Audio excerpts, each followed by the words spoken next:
ছোট ছোট করে জিজ্ঞাসা করি, সেটা কি? পবিত্র কোরআনে সূরা রহমান, সূরা রহমানের ভিতরে আছে। আমার হুজুর সাহেবকে বলতেছি, আপনি তো সূরা কিরাতে মুখস্থ করে আনাইছেন, সবকিছুই করছেন, আপনার তো ঠুটস্থ মুখস্থ। যেহেতু আপনাকে মানুষ নাকি দাওয়াত দেয়, আপনাকে মরজবত করে খাওয়ায়, বলে হুজুর সাহেব মিলাদ তো পড়াইলেন, একটা মরগ আছে যাওয়ার সময় খাইয়া যায়। বড় বাড়িতে আর খানা, যে বাড়িতে যায় হুজুরদের সবই কয় আমার আমার। যেই বাড়িতে বড় বড় দাওয়াত দিলে সে দাওয়াত আর মিস হয় না।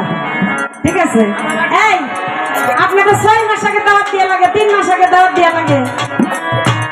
এগুলো প্রশ্ন না কথা, এই কথাগুলোর কাউন্টার করবেন। প্রশ্ন তো দুইটা করবই। আপনি যেমন আমাকে কথাতে খুঁজা মারছেন, তাই না? আমি আর তত তত ছোট খুঁজা দিব না, আমি দিলে ভালো তাই দিব। শুনেন, এই যে আপনারা টাকা নিয়ে তারপরে আপনারা আসেন ওয়াজ শোনাইতে, ইসলামের দাওয়াত দিতে, এটা কোরআনে কোন জায়গায় আছে আপনি দেখাবেন।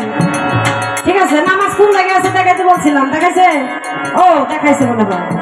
এই যে এইবার আপনি বলবেন, এইবার আপনি বলবেন যে এই যে 6 মাস আগে দাওয়াত দিতে হয়, 3 মাস আগে দাওয়াত দিতে হয়, আপনাদের কাছে গেলে আপনারা বলেন সিরিয়ালে নাই, অমুক দিন আসবো, টাকা বিকাশে লাগাইয়া দেন, 1 লাখ 1.5 লাখ টাকা মিটাইয়া আপনারা তারপরে আসেন, তারপরে সময় পেলে আসেন না, আসলে পরে আবার ওটা ক্যান্সেল অনেক সময় করে দেয়, তাই না? টাকা নিয়ে অনেক সময় আসে না। তো এটা কোন হাদিসে আছে যে মুনাফা নিতে হবে? আপনি দেখাবেন। নাম্বার 1, এটা কথা লেখেন আপনি।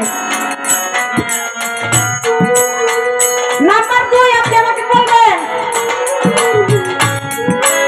একজন হুজুর, এই আসছে একজন হুজুর সাহেব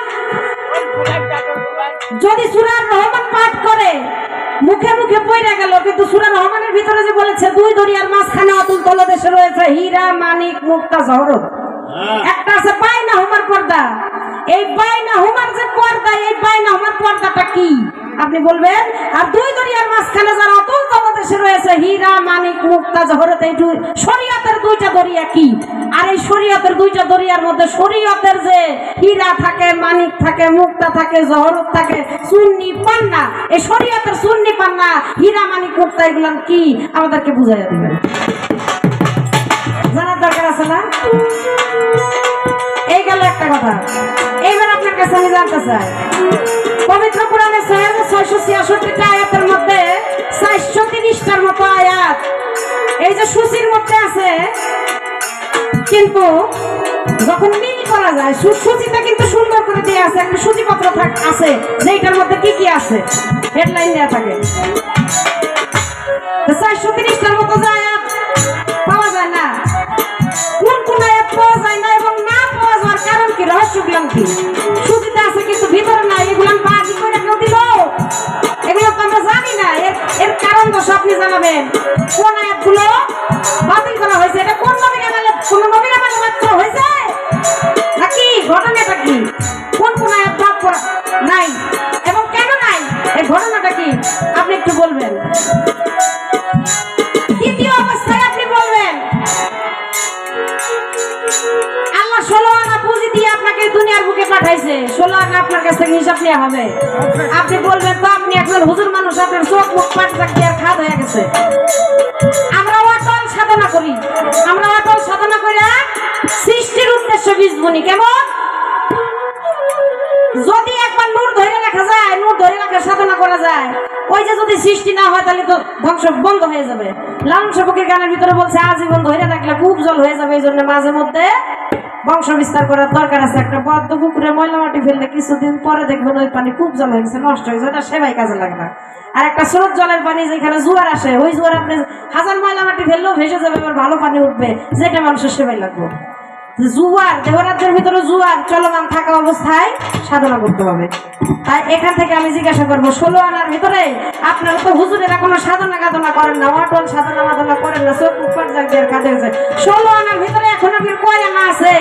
আর কাল হাসরের ময়দানে দয়াল নবী যখন নাকি এই আপনার এই প্রত্যেকটা উম্মতের জন্য কান্নাকাটি করে থাকবে, দৌড়াইতে থাকবে, মা ফাতেমা তার বাবার দুঃখ কষ্ট সইতে না পেরে তিনিও কান্নাকাটি করবেন, দৌড়াইতে থাকবেন। নিজামের যখন পাল্লার মধ্যে পাপ পূর্ণ হিসাব নিকাশ করা হবে, মাপা হবে। ওই যে মা ফাতেমা তার বাবার উম্মতদের জন্য নিজেই ওই পাল্লার মধ্যে গিয়ে উঠবেন, যাতে করে নবীর উম্মতের একটু নেকির পাল্লা ভারী হয়। বৈশাও যখন চুল ছাইয়া দিবে, চুলে হবে না, নিজে বৈশা পড়বে।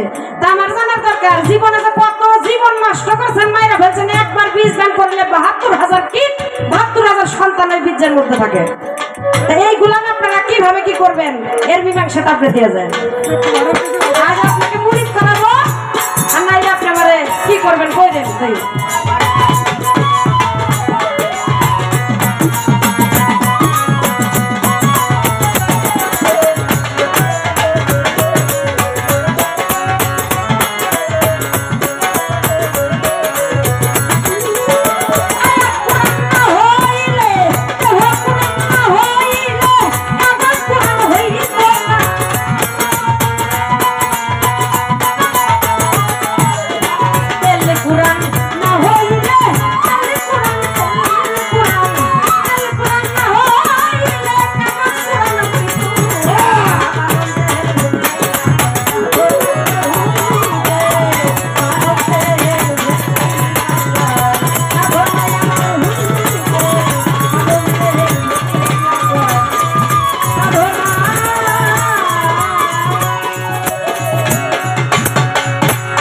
সুন্দর একটা বিচ্ছেদ গান গাইছে, তাই না? বিচ্ছেদ মানে দয়ালের স্মরণেই গাইছে।